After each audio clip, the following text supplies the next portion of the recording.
O Senhor esteja convosco. Ele está no meio de nós. Proclamação do Evangelho de Jesus Cristo segundo Lucas. Glória a vós, Senhor. Um dia Jesus estava rezando num certo lugar. Quando terminou, um de seus discípulos pediu-lhe: Senhor, ensina-nos a rezar, como também João Batista ensinou a seus discípulos. Jesus respondeu: Quando rezardes, dizei: Pai, santificado seja o teu nome, venha o teu reino. Dá-nos a cada dia o pão de que precisamos e perdoa-nos os nossos pecados, pois nós também perdoamos a todos os nossos devedores. E não nos deixeis cair em tentação. Palavra da salvação. Glória a vós, Senhor.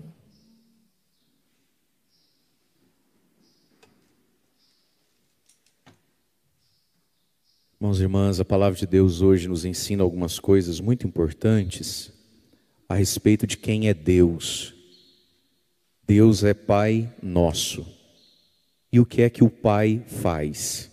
Deus é Pai, mas a gente precisa ter claro o que que um Pai faz, né? O Pai quer salvar. E o Pai não salva mudando o nome das coisas. O Pai salva fazendo convites, o Pai salva proporcionando situações para que o Filho mude, para que o Filho se converta. Mas tudo isso passa num primeiro momento por nós termos um desejo da oração. Veja, Deus, nós precisamos conhecê-lo, e Ele se revela a nós, na inteireza daquilo que somos. Então, nosso primeiro contato com Deus, muitas vezes, é a inteligência. Por isso que Jesus veio e deixou o Evangelho. O Evangelho é um livro, num primeiro momento, de oração? Não, os Evangelhos são livros de pregação, de catequese. A gente precisa saber as coisas. Só que Deus, a gente não conhece só com a cabeça, porque Ele não quer estar só na cabeça. Nós vimos aqui na primeira leitura que Jonas conheceu Deus por um bom tempo da sua vida só na cabeça e não no coração. Tanto é que a gente viu ele ali que ele ficou magoado com Deus, porque Deus mandou ele em Nínive pregar a conversão. Ele fugiu, foi parar dentro da barriga da baleia. E aí nós vimos que ontem finalmente ele chega em Nínive, faz a pregação. Nínive, e qual era a pregação, né? Ainda 40 dias, vocês vão ser destruídos pelo fogo. Nínive acorda para a vida, se converte, e Deus não manda fogo. O que aconteceu com Jonas? Ficou bravo. Falou para Deus, falou, não, achei que você ia matar eles. O senhor não vai matar ninguém?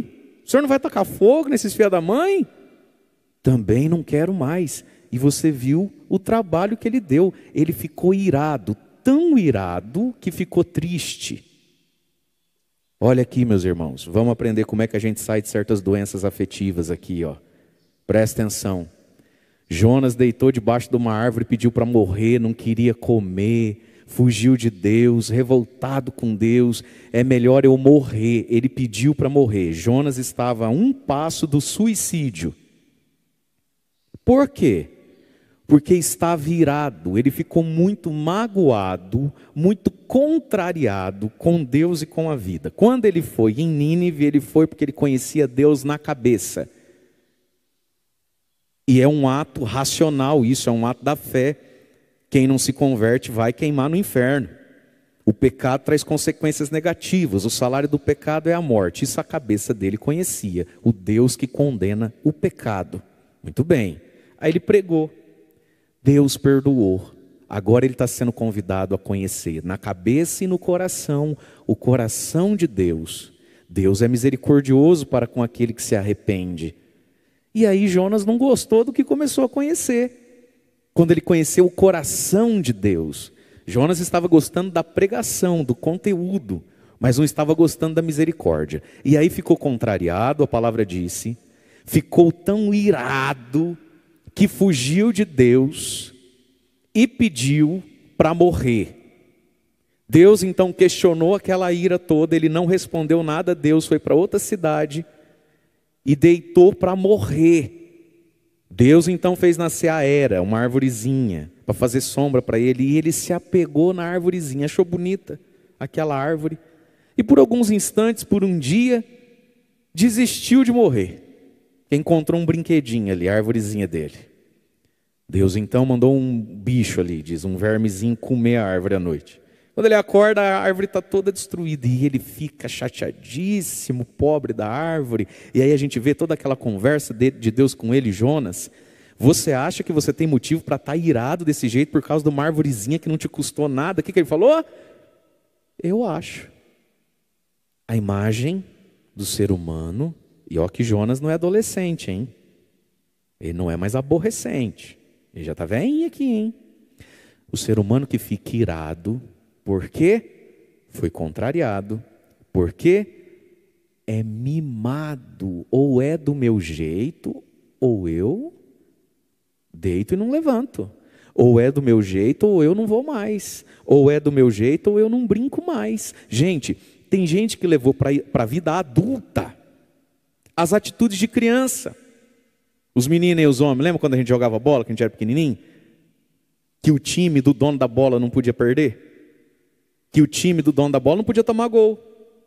Porque se a gente fizesse gol no time do menino que levou a bola, o que ele fazia? Não quero mais jogar. Pegava a bola e ia embora, deixava nós lá. Tem gente que leva isso para a vida adulta. A bola é minha. Eu não posso perder. É do meu jeito a vida. E aí Deus vai dizer para ele, Jonas, amigo, está vendo como você consegue amar a bola, a árvore, o carro, as vacas, a soja, a casa limpinha? Está vendo como você é capaz de amar? Mas meu amigo, quanto mais eu não vou amar Nínive, 120 mil seres humanos que se afundaram tanto no pecado que não sabem diferenciar a mão direita da esquerda, são tão pecadores que é de dar dó, e você tem ira deles. Eu tenho dó. Será, Jonas, que a gente não tem que pegar essa nossa capacidade de amar, porque a gente é capaz de amar uma árvore, um gato, um cachorro, uma vaca, um carro, um relógio, porque a gente herdou do papai ou do vovô? Será que tudo isso, Jonas, não tem um destino e uma amplidão maior na vida, meu amigo? E aí veja, meus irmãos, Jonas quer morrer porque está triste porque está irado. Então vamos entender isso aqui. Tem tristeza que não é o remédio que tira. Ele anestesia, estabiliza, e você vai tomar ele o resto da vida enquanto não entender de onde é que veio a tristeza. E muitas tristezas, muitos sentimentos do é melhor morrer do que viver, vêm da ira. E quem é que fica irado? Quem foi contrariado. E o que eu preciso para ser contrariado? Apego e egoísmo. Que quem não é apegado, quem não é egoísta, dificilmente ele fica contrariado. Você concorda comigo? Se a gente fosse mais simples e menos apegado em algumas coisas, às vezes até mesmo na nossa imagem, tem gente que hoje quer morrer de tanta tristeza. De onde é que vem essa tristeza? De tanta ira contra a filha. De onde é que vem tanta ira contra essa filha? Porque se apegou e valorizou, e não é que é ruim, mas se apegou no que eu sou uma mãe e um pai perfeito, ela é uma santinha. E aí ela fez algo que quebrou isso, trincou isso, infelizmente, pecou, pegou barriga, não sabe quem é o pai, misericórdia. Aí eu entro num estado de contrariedade, de ira, que me dá uma tristeza, melhor morrer, que adianta rezar? Percebe? Então, remédio ajuda? Ajuda. Ele te estabilizou. Agora ou você aceita, entende de onde é que vem isso, e vem de várias coisas, mas uma delas é a ira, fruto de uma vaidade pessoal, ou a gente morre tomando remédio. Aí tem dois caminhos para ver. Por isso, irmãos e irmãs, olha só, queria morrer de tão triste, está triste porque está irado porque foi contrariado, e para ser contrariado, a gente tem que ser apegado, inflexível, Pessoas engessadas, muito duras, ficam magoadas o resto da vida. Aí quer uma oração do padre, eu amanhã estou até vendo o que vai virar isso aqui, coitada da irmã Zélia. Quer uma oração da irmã, porque eu não queria morrer, esse sentimento ruim. Que tal se a gente pedisse uma oração para a irmã Zélia, para a gente perdoar quem nos contrariou? Deus que nos contrariou, a gente pediu tanto, Ele disse não. A vida que nos contrariou, a gente apostou, o dólar subiu, você quebrou, eu não sei o que te aconteceu. A vida contraria, Deus contraria, o outro falha. E nós vamos fazer o quê? Viver igual velho, igual criança, pegando a bola e indo bravo para casa? Ou a gente amadurece, ou a gente não conhece nem a Deus, verdade ou não é? E aí então, olha só o Jonas. Precisa entender que Deus é Pai e Pai nosso. Agora, como é que Deus foi pai de Nínive? E aqui está a dificuldade de Jonas. De novo, Deus não mudou o nome das coisas. Deus não falou para Jonas, Jonas, seu hipócrita moralista que vive na barra da saia do padre, que tem Nínive, Ninevá? Porque hoje em dia todo mundo é ninevante. Também não é mais assim. Foi assim que Deus salvou Nínive? Não, Deus salvou Nínive com um aviso. Isso aí que vocês estão fazendo vai pegar fogo. Só que Deus deu uma esperança. Se vocês se arrependerem e voltarem, eu salvo vocês. Eu estou aqui, de braços abertos. Mas eu estou aqui, você volta até mim. E aí Deus ensinou a Jonas a misericórdia. Deus que perdoa o coração arrependido. Mas para isso, foi preciso que Jonas entendesse e que todos nós entendamos que nós temos um Pai que é nosso. E aí nós temos irmãos que se perdem. E aí, queridos irmãos e irmãs, nós que somos capazes de amar coisas, objetos, nós que somos capazes de suar a camisa, fazer sacrifício e apertar o cinto por 4, 5 anos, para ter uma piscina no quintal de casa, para ter um carro daquela cor, daquele tamanho, porque desde menino, Padre, isso é um sonho para mim. Nós que somos capazes de tantas renúncias, apertos e apuros, por um objeto, por uma coisa, e veja, isso não é errado, você tem que ter algum sonho na vida.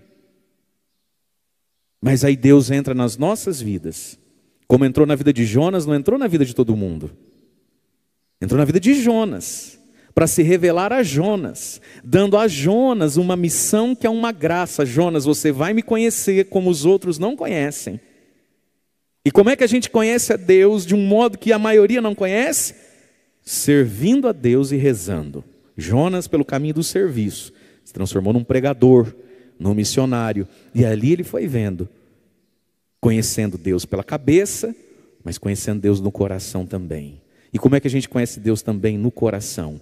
Aquilo que está na cabeça precisa descer para o coração. Como é que algo entra na minha cabeça? Pela pregação, pela leitura e pela escuta. Portanto, quem está acordado, fala eu, para ver se está entrando algo na sua cabeça. Ai, meu Deus. Você não, filho? Faz assim. Isso. Vai cair daí. Para algo entrar na nossa cabeça, a gente precisa ler, escutar ou ouvir ou tudo isso. Correto? E precisa na igreja ter quem faça. Isso, muito bem. Agora o que está na cabeça precisa descer para o coração, e é aqui que está algo de muito interessante, a oração do Pai Nosso. A oração do Pai Nosso é a oração perfeita por quê?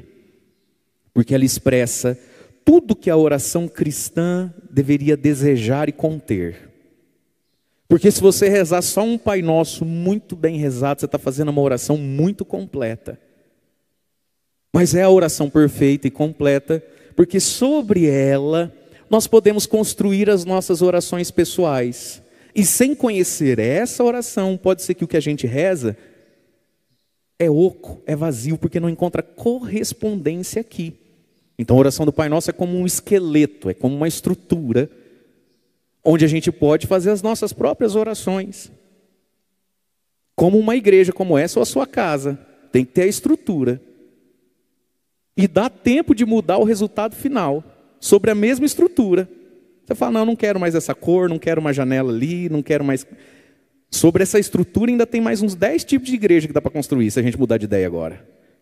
sobre a mesma estrutura. Então, o Pai Nosso é uma oração estrutural, estruturante, que nos ensina o que se deve pedir, o que se deve contemplar, o que Deus quer conceder e quem Deus é. E Deus é Pai Nosso. Agora tem uma coisa aqui. Jesus passou ensinando muitas coisas, sim ou não?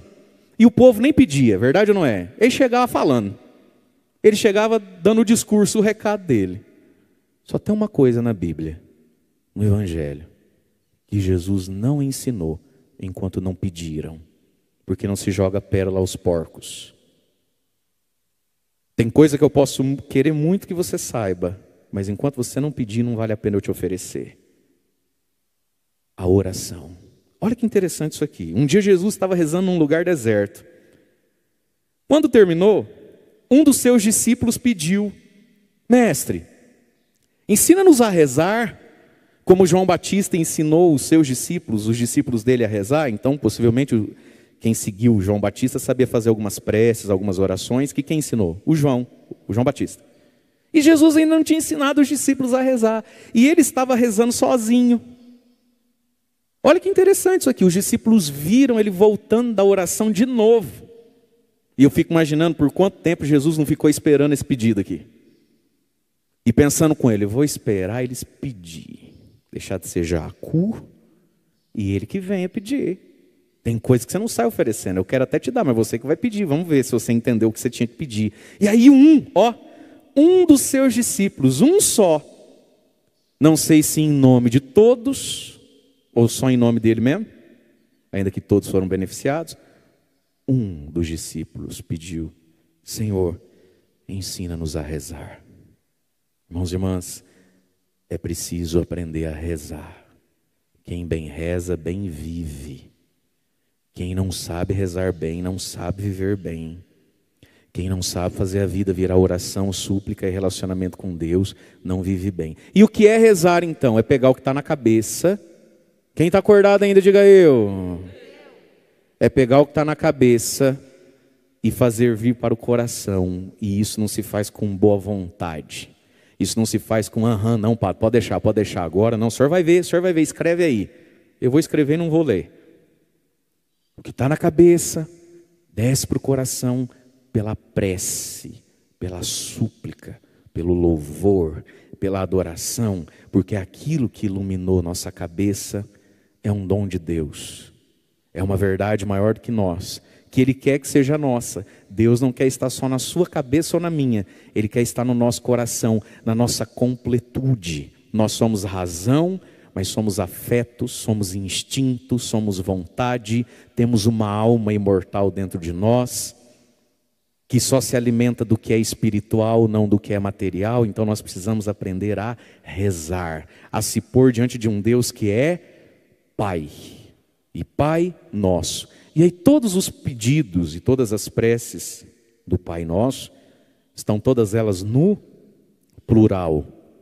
Porque quando a gente reza sozinho, a gente não é sozinho. Nós somos parte de um corpo chamado igreja. Hoje é dia de São Bruno.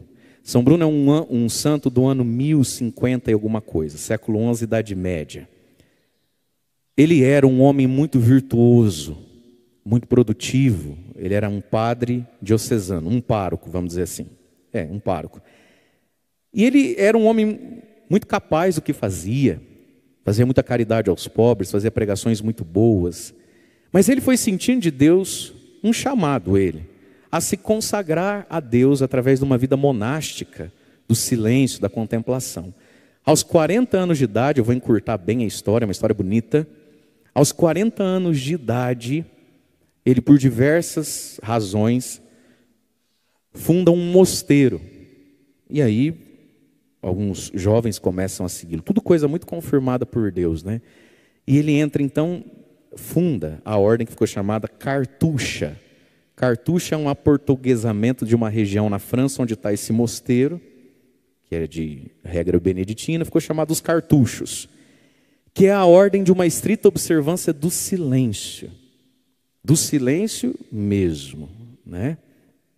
E, enfim, É uma ordem que dá muitos frutos até hoje para a igreja. E lá ele viveu, no profundo silêncio. Aí você fala assim, mas poxa vida, o que um homem que tinha tanto para oferecer vai fazer num lugar, vai ficar quieto lá dentro, né? Com tanta coisa para ser feita aqui. E aqui nós entendemos algo. A igreja expressa em quem se consagra a carismas a sua totalidade. Então nos monges, nos cartuchos, lá em São Bruno, nós estamos enxergando aquele pouquinho que todos nós devemos fazer, que é a oração. Porque sem oração, meus irmãos, nós não temos unção. Sem oração a gente vai até onde o nosso braço alcança, só que o nosso braço é curto. Sem oração a gente vai até onde a nossa perna alcança, mas a nossa perna é curta. Sem oração a nossa semente frutifica, quando muito, o que está dentro da própria semente, nunca frutifica a graça e o além.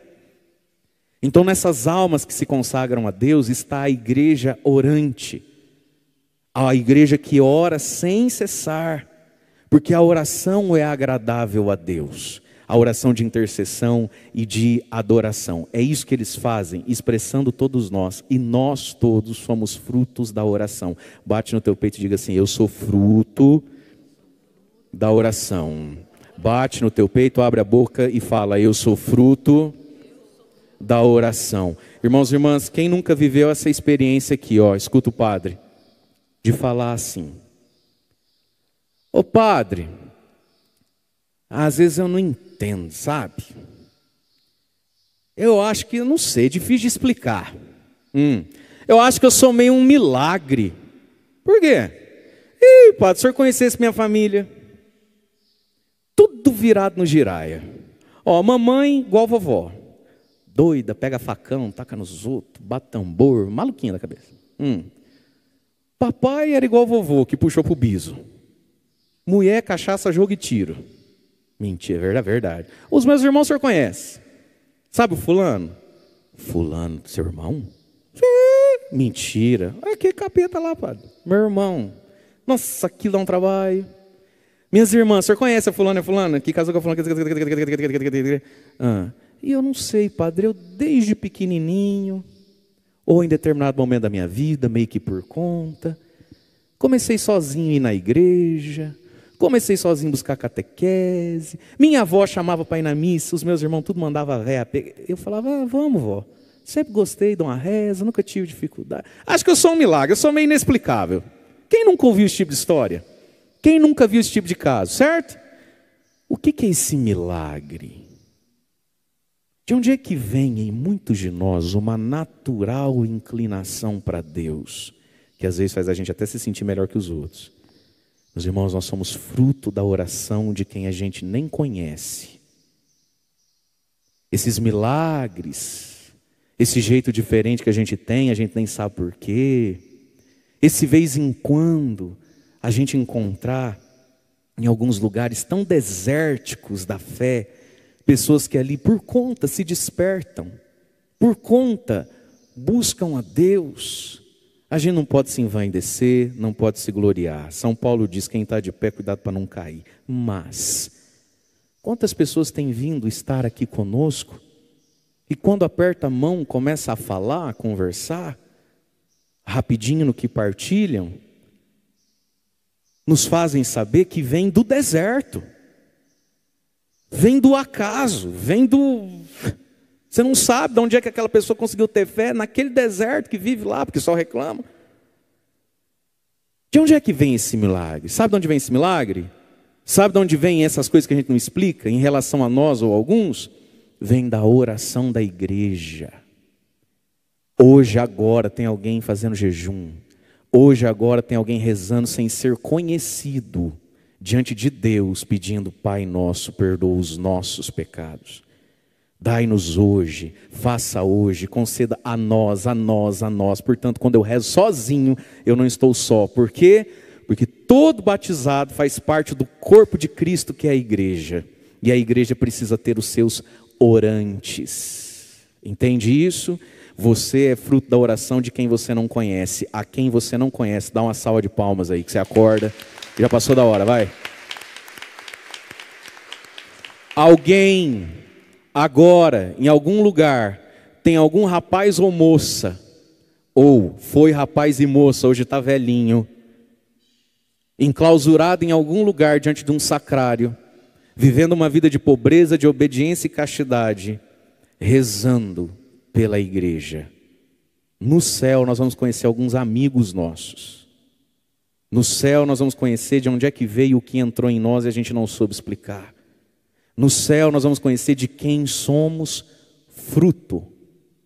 De quem somos frutos. E no céu, Deus queira que você e eu possamos conhecer algum fruto nosso, que em vida a gente não vai conhecer. Só que para isso é preciso rezar. E aí então, o que está na cabeça, desce para o coração. Para ser de verdade uma posse minha. Gente, a gente sabe que Deus é Pai. Mas se a gente não reza isso dentro de nós, a gente só sabe, não sente nem vive. A gente sabe que Deus é a fonte do pão diário. Mas se a gente não reza a realidade do Deus provedor, a gente só sabe, não sente, não vive, por isso se desespera. A gente sabe que Deus quer nos livrar das tentações e do maligno, mas se a gente não reza isso, a gente só sabe e fica amigo do capeta. A gente não sente, não reza Deus querendo nos proteger do maligno, da provação, da tentação e do mal. Por isso Jesus finalmente encontrou um que pediu: ensina-nos a rezar. Porque talvez aquele discípulo finalmente entendeu, né?